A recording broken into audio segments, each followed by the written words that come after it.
វានឹងវិន័យអន្តរាយភ្លើងឆេះកាល់ឆេះកាប់នឹងព្រះអង្គសម្ដែងវាអត់ខុសដោយសារអីមនុស្សមានកិលេសនេះឯងបើសិនណាជាយើងគិតអំពីធម៌ព្រះអង្គសម្ដែងហើយយើងអប់រំចិត្តតាមព្រះអង្គសម្ដែងវិញនោះយើងប្រកាសជាមនុស្សដែលចេះវិភាគចេះគិតគូរច្បាស់លាស់អត់ចេះតែពីចំណែកនឹងគេអត់ចេះតែពីឈ្នះនេះនឹងគេអត់ចេះតែពីររឿងចាប់ទោសគេអំពីស្អីដូចថាផ្លូវខុសផ្លូវអាក្រក់គិតតែពីខាងអាក្រក់មិនជាការគួរទេគ្មានអ្នកណាចង់អាក្រក់ទេរូបល្អរូបស្អាតគំរូបល្អឲ្យតែមើលងាយគ្នារូបអាក្រក់នោះប្រយ័ត្នពីវរិយជាតិក្រោយអាក្រក់ជាងគេទៅទៀតព្រោះអីគ្មានអ្នកណាចង់បានទេអ្វីដែលមិនល្អតែហេតុដែលគ្នាអត់យល់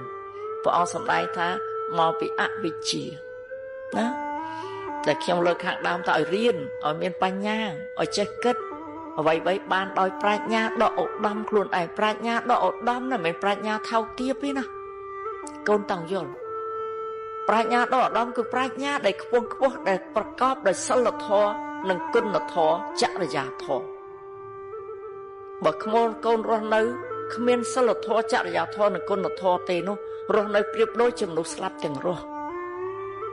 ចាំឲ្យច្បាស់ប្រៀបដូចមនុស្សស្លាប់ទាំងរស់បើរស់នៅទោះមានចំណេះដឹងមានទ្រព្យសម្បត្តិអីក៏ដោយបើកូនគ្មានសិលធម៌គ្មានគុណធម៌គ្មានការចេះរិះពិចារណាគ្មានចំណេះដឹងប្រកបដោយគុណធម៌ទេនោះនឹងអាចប្រហារបង់ខ្លួនឯងដោយអីដោយការយល់ខុសខ្លួនឯងយើងយកឈ្នះអ្វីបានតែយើងមិនយកឈ្នះនៅចិត្តអាក្រក់ខ្លួនឯងបានទេនោះឈ្មោះថាយើងសម្លាប់ខ្លួនឯងដោយខ្លួនឯងចិត្តអាក្រក់នេះឯងជាហេតុនាំឲ្យកើតទុក្ខនោះបើចិត្តល្អជាហេតុនាំឲ្យពងពោះដូចឃើញក្នុងរឿងហ្នឹងអញ្ចឹងណាហើយយើងមើលតើសួរតើអ្នកដែលមានទ្រព្យសម្បត្តិ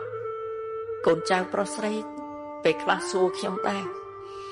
ថាអង្គអ្នកមានមួយចំនួនអត់ឃើញធ្វើអីផងអត់ធ្វើបន់អីផងអត់ឃើញរក្សាសិលផងគឺនៅតែសប្បាយរីករាយគេនៅតែមានទៅមែនមួយចំនួនប្រកាសជាអញ្ចឹងហើយតែកូនចាំថាព្រះអង្គសម្ដែងថាបាបកម្មដែលខ្លួនសាងហ្នឹងវាមានពេលឱកាសឲ្យផលបើសាងបាបកម្មនោះវាមានឱកាសឲ្យផលបាបនឹងឲ្យផលនោះយើងនឹងឃើញថាអ្នកនឹងសាងបាបបានបាបមែនប៉ុន្តែពេលដែលបាបនោះវាអត់តែមានឱកាសឲ្យផលកូនគិតថាគេសាងបាបហើយអត់ឃើញទទួលបាបមែនទេបាបតែនៅដេកត្រាំចាំនៅក្នុងសន្តានចិត្តនៅឡើយអត់តន់ឲ្យផលពេលមានហេតុបច្ច័យគ្រប់គ្រាន់គេឲ្យហើយកូនមើលទៅអ្នកខ្លះក្នុងពិភពលោកតែម្ដងកូនមើលទៅអ្នកខ្លះមានធ្លាក់ទៅក្រនឹងបាបឲ្យផលដល់គិតតែអញមានអញបាច់ធ្វើបុណ្យអីទាំងអស់